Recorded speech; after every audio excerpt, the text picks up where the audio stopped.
23 फरवरी की हुड़दंगी के बाद से पंजाब और वहां के हुक्मरान लगातार चर्चाओं में हैं और साथ ही सवालों के घेरे में भी, क्योंकि भगवंत मान पंजाब की कानून व्यवस्था को संभालने में नाकामयाब साबित हुए और इस नाकामयाबी की बानगी को सामने लाने वाला नाम है अमृतपाल सिंह, जिसे लगता है वो पंजाब का खुदा बन बैठा है और अपनी अलग फौज तैयार कर वो देश के टुकड़े कर सकता है। वो कहता है कि वो हिंदुस्तानी नहीं है बल्कि खालिस्तानी है, लेकिन मान सरकार खामोश है। पंजाब की इस बदलती तस्वीर के बीच दो खबरें ऐसी सामने आई हैं जिन्होंने सोचने पर मजबूर कर दिया कि क्या पंजाब में कुछ बड़ा होने वाला है, क्योंकि भगवंत मान का गृह मंत्री अमित शाह से मिलना और साथ ही पंजाब में सीआरपीएफ और बीएसएफ की दर्जनों कंपनियों की तैनाती। आज एक बार फिर बात करेंगे पंजाब के बिगड़ते हालातों पर।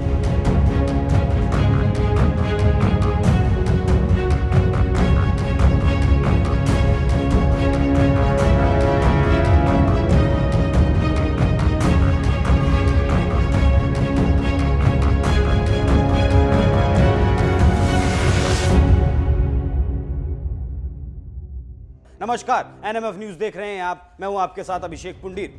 23 फरवरी से पहले पंजाब एक सामान्य राज्य की तरह काम कर रहा था। हालांकि वो बात अलग है कि वो ज्वालामुखी के फटने से पहले की शांति हो सकती थी, लेकिन अगर बॉर्डर पर ड्रग्स की तस्करी का मामला छोड़ दिया जाए तो हालात सामान्य थे। लेकिन दिन आया 23 फरवरी का और भगवंत मान और उनके शासन को धत्ता बताते हुए एक नाम ने पंजाब में कोहराम मचा दिया और वो नाम था भिंडरावाला का कट्टर समर्थक अमृतपाल सिंह। हालात इतने खराब हुए कि गृह मंत्रालय को रिपोर्ट तलब करनी पड़ी, लेकिन भगवंत मान हंसते मुस्कुराते रहे और बंबई के साथ साथ दिल्ली में सिसोदिया की रिहाई पर अड़े रहे। लेकिन ये ज्यादा दिन तक नहीं चल पाया और केवल 12 दिनों के अंदर ही पंजाब के जो हालात बिगड़ रहे थे उन पर चर्चा करने के लिए भगवंत मान पंजाब से अपना काफिला निकालकर दिल्ली पहुंच गए। जिस वक्त मान का काफिला गृह मंत्री अमित शाह के निवास पर रुका तो तस्वीर साफ हो गई और आखिरकार पता चल ही गया कि भगवंत मान पंजाब को अब नहीं संभाल पाएंगे। गृह मंत्री के साथ मान की मुलाकात लंबी चलनी भी थी, क्योंकि मामला देश को तोड़ने की नापाक कोशिशों का था। 40 मिनट की मुलाकात में क्या कुछ हुआ वो भी आपको बताऊंगा। पंजाब में खालिस्तान समर्थकों की बढ़ती घटनाओं के मद्देनजर कानून व्यवस्था बनाए रखने के लिए कोई बड़ा कदम उठाया जा सकता है, इस बात पर मोहर लग चुकी है, क्योंकि गृह मंत्रालय के आदेश पर पंजाब में सीआरपीएफ, बीएसएफ, आरएएफ की दर्जनों कंपनी तैनात की जा चुकी हैं। ये कंपनी 6 मार्च से 16 मार्च तक पंजाब में रहेंगी। इन कंपनियों को कहा गया है कि वो सभी प्रकार के दंगारोधी उपकरणों, ओपी स्केल आर्म्स और गोला बारूद से लैस रहें। पंजाब में खालिस्तान की मांग पर बढ़ रहे वारिस पंजाब दे संगठन के प्रमुख जत्थेदार अमृतपाल सिंह को लेकर केंद्रीय गृह मंत्रालय गंभीर है। मंत्रालय ने इस बाबत आईबी से विस्तृत रिपोर्ट भी मांगी थी। उसे मंत्रालय के टॉप अफसरों के साथ साझा किया गया था। अजनाला में अमृतपाल सिंह के समर्थकों ने जिस तरह से थाने पर धावा बोला और उसके बाद सरकार से अपनी बात मनवाते हुए अपने साथी लवप्रीत सिंह तूफान को रिहा करवा लिया, केंद्रीय गृह मंत्रालय ने इसे गंभीरता से लिया। इतना ही नहीं, जब पंजाब के डीजीपी गौरव यादव ने इस मामले में कार्रवाई की बात की तो अमृतपाल सिंह ने एक बार फिर धमकी दी और ऐसी घटना ना करने की चेतावनी दी। लेकिन भगवंत मान ने बड़ी ही चालाकी से सेना को बॉर्डर से जोड़ दिया और ट्वीट कर दिया कि गृह मंत्री से मुलाकात करके सीमा पर चल रही ड्रग्स की बढ़ती तस्करी पर बात हुई, दोनों मिलकर काम करेंगे। लेकिन भगवंत मान की पोल उस वक्त खुल गई जब सेना की टुकड़ी रवाना हुई। पहले एक बार देखिए मान ट्विटर पर क्या लिखते हैं। आज केंद्रीय गृह मंत्री से मिलने के बाद सीमा पर ड्रोन और ड्रग्स के मुद्दे पर चर्चा की। सीमा पर कांटेदार तार को स्थानांतरित करने के मुद्दे पर भी चर्चा की गई। पंजाब की रुकी हुई ग्रामीण विकास निधि को जल्द जारी करने को कहा।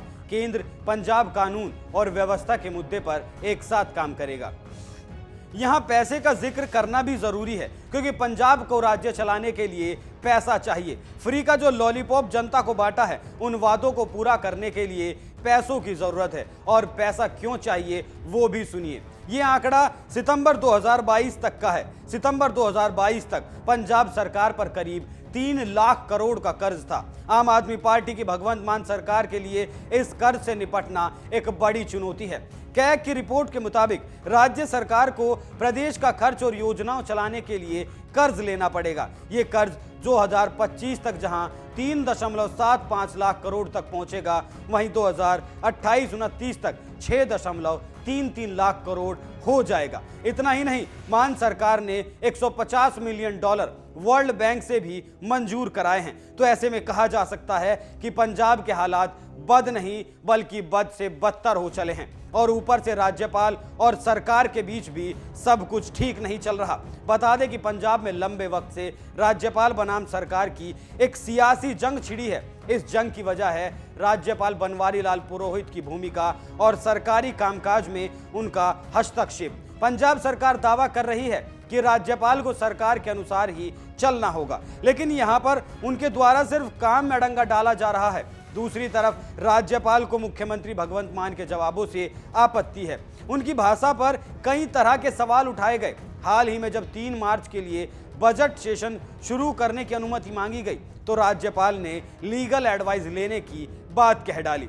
इसको लेकर मामला सुप्रीम कोर्ट भी पहुंचा था। यहां मान के हालात और मजबूरी समझी जा सकती है, क्योंकि अब तक आर्थिक संकट से निपटने की परेशानी थी, लेकिन अब एक बार फिर से पंजाब 84 की राह पर लौट रहा है। पंजाब को फिर से उसी काले साए में धकेलने की पुरजोर कोशिश हो रही है, क्योंकि देश के अलगाववादियों को बाहरी फंडिंग मिल रही है और इस बात का जिक्र खुद मुख्यमंत्री भगवंत मान कर चुके हैं। साथ ही जांच एजेंसी भी 132 विदेशी लोगों की लिस्ट तैयार कर चुकी हैं जिनके तार अमृतपाल से जुड़े हो सकते हैं। पाकिस्तान से फंडिंग का खुलासा तो खुद मान कर चुके हैं। जनरैल सिंह भिंडरावाला का कट्टर समर्थक अमृतपाल सिंह खुलेआम खालिस्तान का प्रचार कर रहा है। अमृतपाल सिंह कहता है वो हर उस शख्स के साथ है जो खालिस्तान का समर्थन करता है।